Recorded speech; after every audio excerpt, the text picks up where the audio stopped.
Ama Ouattara est une photographe, photojournaliste originaire de San Pedro qui évolue au Canada, à Ottawa, et dont la photographie documentaire se veut une perspective critique, culturelle et aussi sociale. Et elle est aussi autrice de Dribo, la petite histoire pour galvaniser les troupes. Je dois dire que j'apprécie énormément observer ce qui se passait autour de moi et j'étais curieuse dans mon quotidien de façon fluide en fait et naturelle. Je cherchais petit à petit des médiums qui pourraient et me permettre de m'engager, donc engager l'intelligence kinesthésique de mon corps de façon concrète et aussi un médium qui me permettrait de me concentrer et de faire abstraction de moi-même. J'aurais souhaité pendant pratiquer cette passion quelconque, que ce soit le chant ou peu importe la passion que j'aurais choisie, de pouvoir faire abstraction de moi, de mon ego, de peu importe, et de rester concentrée uniquement sur le sujet. La photographie est arrivée comme ça, pendant les fêtes de famille, lorsque j'étais la plus jeune, évidemment, il fallait toujours immortaliser le moment. Et c'était ma façon à moi de rester un peu en retrait, non pas en retrait, mais d'observer finalement qu'est-ce qui se déroulait, tout en étant au feu de l'action, donc en étant présente. Et c'est comme ça que mon rendez-vous avec la photographie est arrivé. Je suis dans le courant documentaire en ce moment. J'aime beaucoup ce courant-là. Je serais à mi-chemin entre la photographe Dorothea Lange et le photographe James Barnard. Donc, je serai au carrefour de ces deux-là. Parce que j'estime que ma photographie, tant comme mon identité finalement, arrive à représenter ces différents pans. Donc, le fait d'avoir des sujets qui sont très forts, tant dans leur champ d'expertise, dans leur action, puisque mes sujets de prédilection sont les femmes en situation de leadership, les femmes de la diversité, que ce soit la diversité afro-caribéenne ou encore la diversité donc immigrante francophone des espaces francophones. Donc la photographie documentaire pour moi était le meilleur médium pour pouvoir illustrer et donner leur juste place à ces sujets, à ces personnes, à ces phénomènes que je documente ou que j'essaie justement de mieux comprendre. Je suis passionnée par la société, donc les phénomènes de la société, comment notre société change, comment elle évolue, comment elle est en constante mutation, comment nos identités aussi, donc par défaut, changent également. Par rapport aux sujets qui m'intéressent et comment j'arrive à les mettre en lumière, donc je privilégie un total effacement du photographe. Donc selon moi, ce sujet ne devrait pas, ou l'action de ce sujet ne devrait pas être orchestrée de quelconque façon. Je me sentirais très mal dans des photoshoots organisés ou prédéfinis ou préfaits. J'aime beaucoup laisser libre champ à la spontanéité, sur le vif. Il faut que ce soit spontané, il faut que ce soit cru, il faut que ce soit le plus naturel et le plus naturel possible en fait. Et c'est ce moment-là que j'aime finalement marteler avec mes photos. Et je dois avouer que mes personnages sont, lorsque je regarde dans mon portfolio, les sujets de mes photos sont soit dans le moment le plus grandiose de l'événement qu'ils ont couvert ou dans le cadre duquel j'ai eu à les prendre, ou alors je dirais dans le moment de leur vie, non pas le plus triste, mais je dirais le plus révélateur. C'est comme ça que je dirais, le moment le plus révélateur en fait. Donc c'était soit à l'occasion d'un événement qui devait marquer une période, ou soit le début ou soit la fin de quelque chose pour eux, ou alors pour notre communauté. Et par notre communauté, j'entends la communauté afro-caribéenne, afro-diasporique ou même francophone en fait. Donc je suis là pour saisir ces instants pour lesquels on prend notre journal de gratification et on se dit ah mais j'ai fait ça en fait. Donc j'aimerais être ce photographe qui a cette photo qui va avec pour vous rappeler que vous avez fait ça finalement. Ça dépend. Je dirais que ça dépend parce que c'est toujours des rendez-vous avec l'inattendu, hein, de toute façon. C'est toujours des rendez-vous avec l'inattendu. Il faut juste se préparer à mettre en contexte, surtout lorsqu'on essaie de travailler sur des projets de longue durée, comme je l'ai fait avec Dribo, qui était sur 3 ans.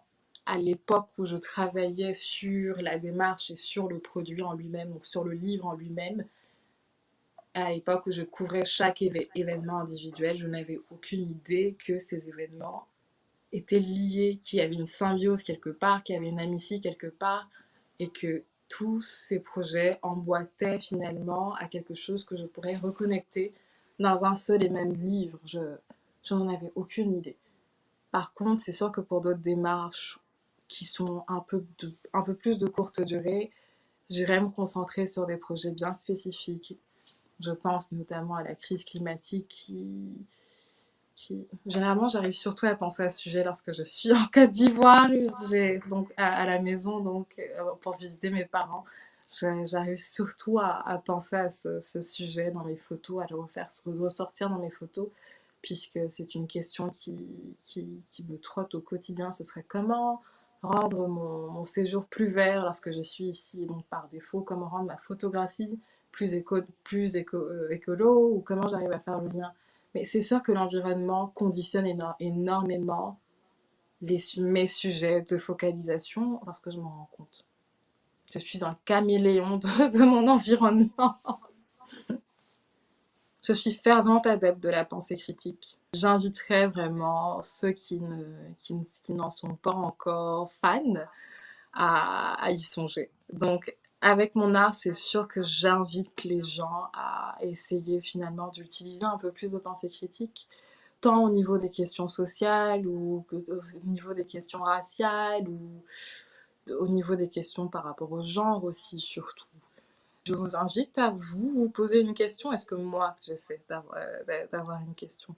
Je ne pense pas que j'essaie de trouver des questions. Peut-être que j'essaie de trouver des réponses à des phénomènes ou à des choses que je vois. J'essaie de justifier pourquoi ces choses se font de cette façon et pas d'une autre. J'aime bien savoir le mécanisme de fonctionnement des choses. J'aime bien savoir les règles aussi, des fois, pour pouvoir mieux les défaire.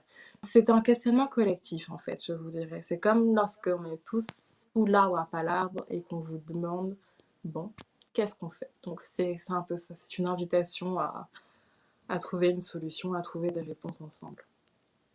C'est sûr qu'en commençant mon travail, avec le bagage, avec l'historique, avec l'expérience que j'ai eue, avec les personnes que j'ai eu à rencontrer, je crois avoir une certaine idée préconçue.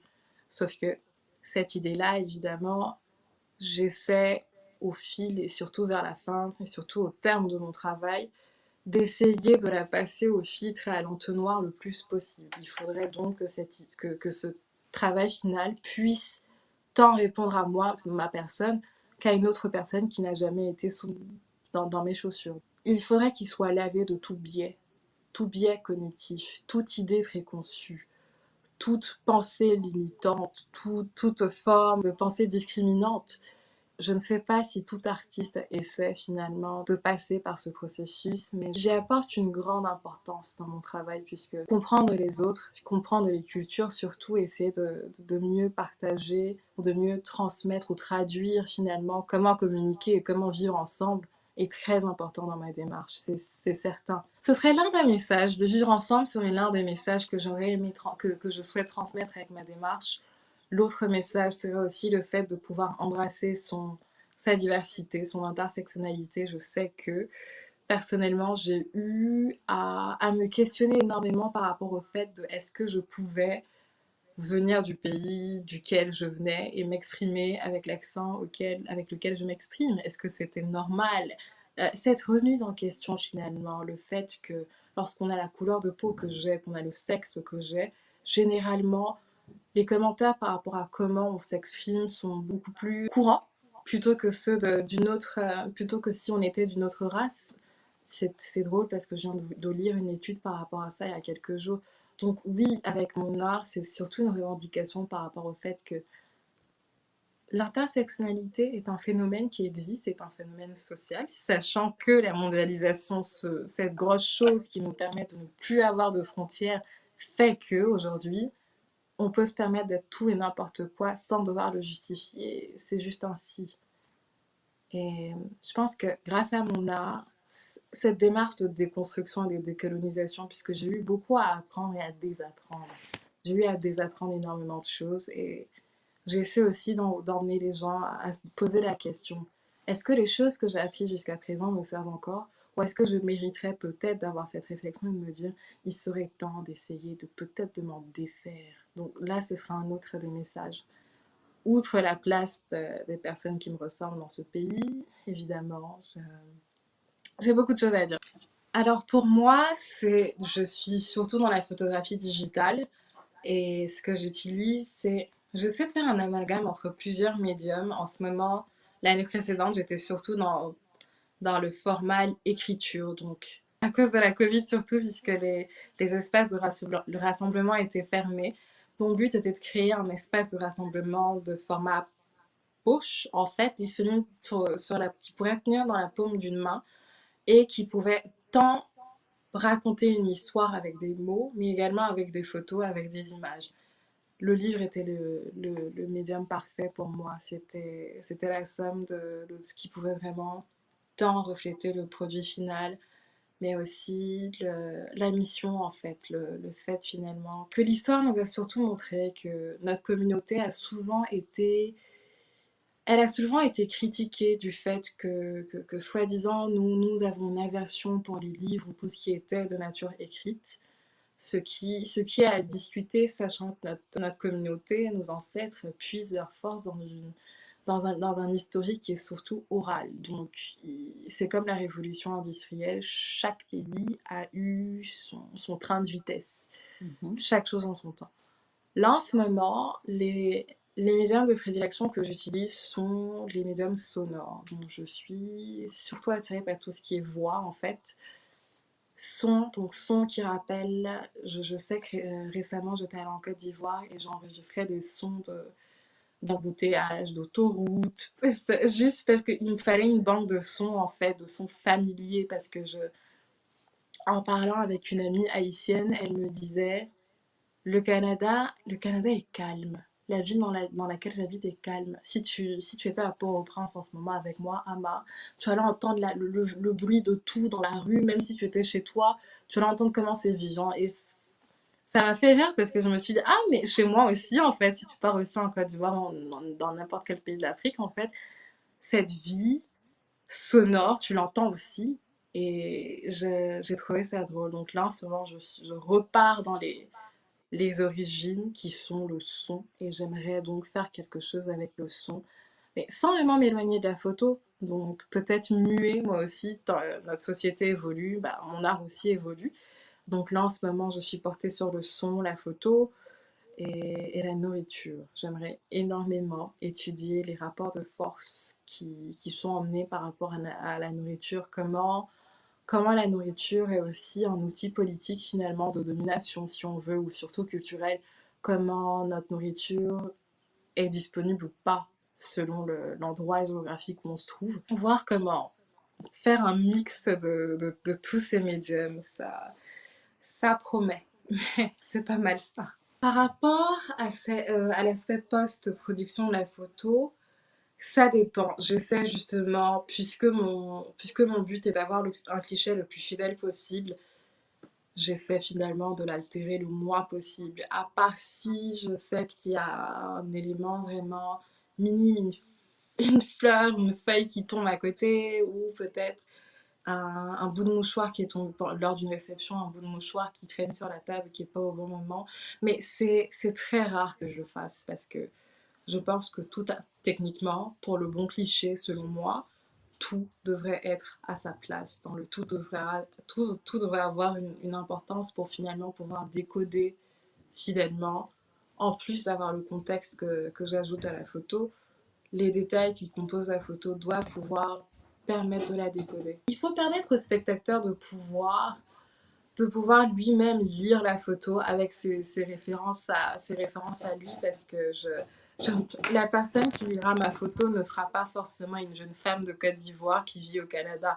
Elle sera avec d'autres origines, d'autres identités, d'autres déterminants et pourra interpréter ma photo d'une autre façon ou d'autres façons.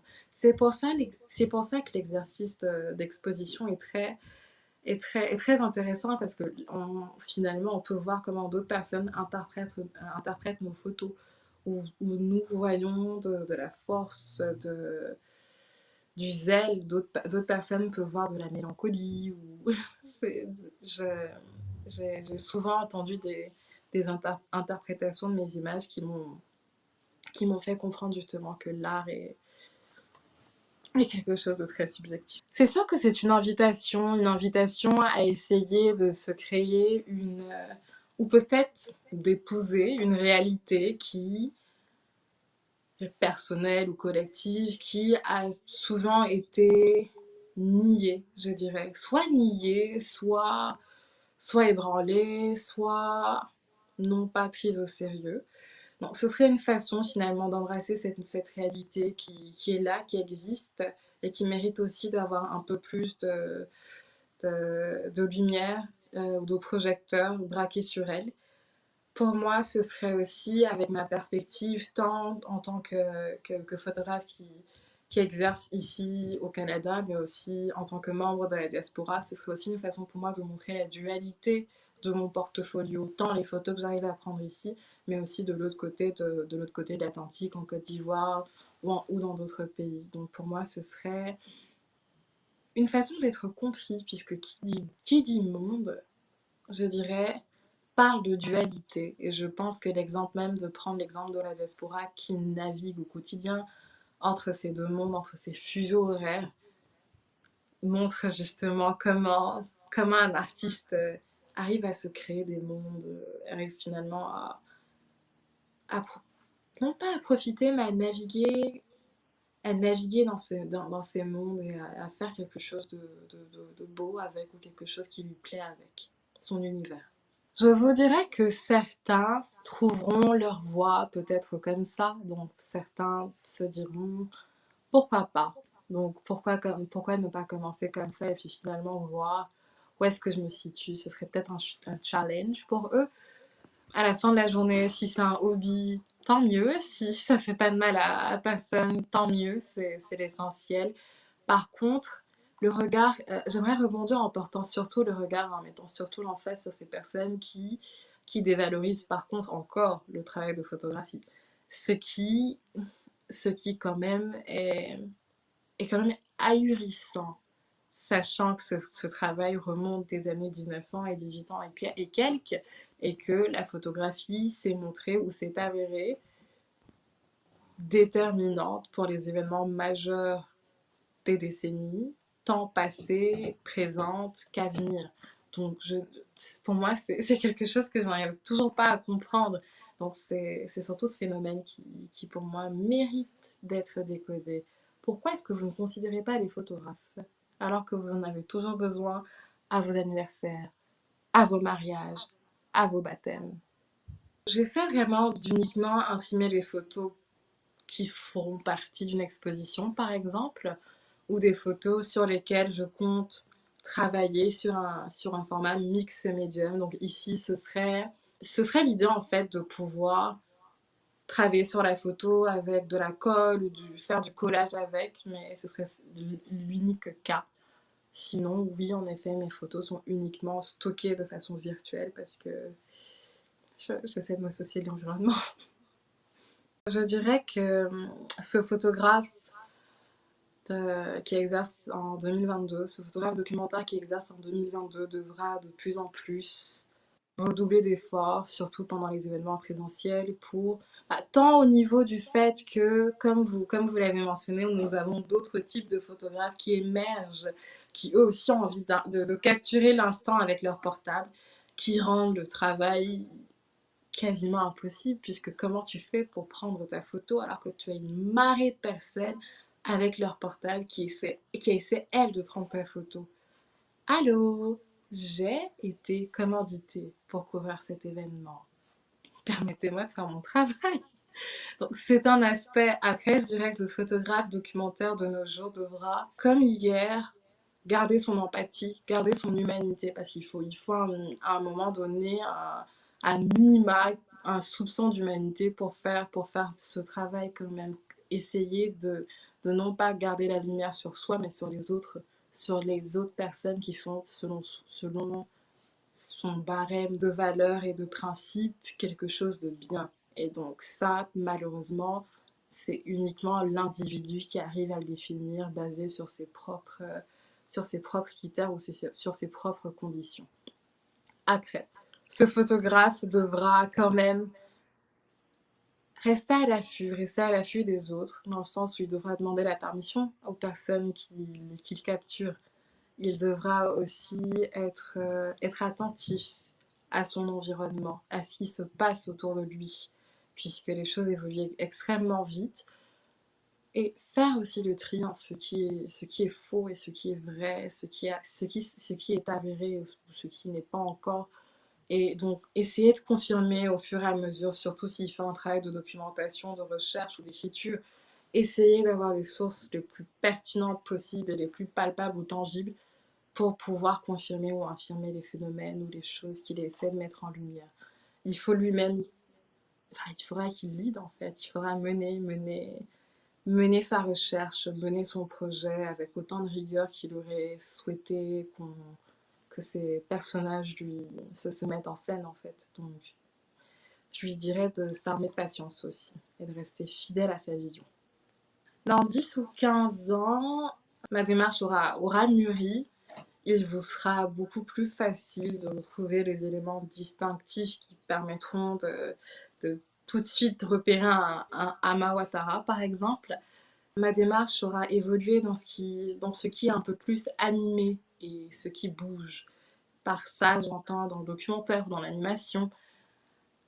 Mon travail sera un peu plus porté sur la condition des personnes finalement qui me ressemblent, donc qui sont des femmes issues d'immigration francophone, afro-caribéenne ou non finalement, ou des personnes amoureuses de l'Afrique. Et ce travail essaiera aussi de ne pas se cantonner aux frontières du Canada et justement évoluer ou voyager au-delà des frontières comme la culture africaine finalement. Je serai l'ambassadrice au travers de mes photos d'une réalité qui a souvent été niée et qui a souvent été refusée.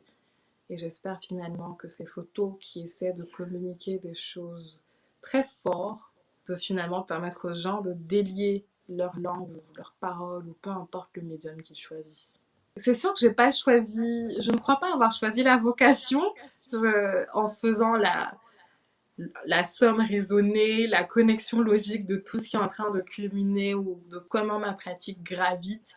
Pour moi, c'est la suite logique des choses. C'est la seule fin que j'y vois. Je n'y vois pas d'autres alternatives, malheureusement. Je vous dirais, peu importe, d'essayer finalement de vous mettre au défi parce qu'à la fin de la journée, votre seule compétition devrait être vous-même. Et je sais qu'il y a des choses magnifiques qui sont en train de se préparer dans notre communauté. Et des personnes ont juste besoin de ce petit coup d'encouragement pour se lancer. Alors lancez-vous, s'il vous plaît. Allez-y.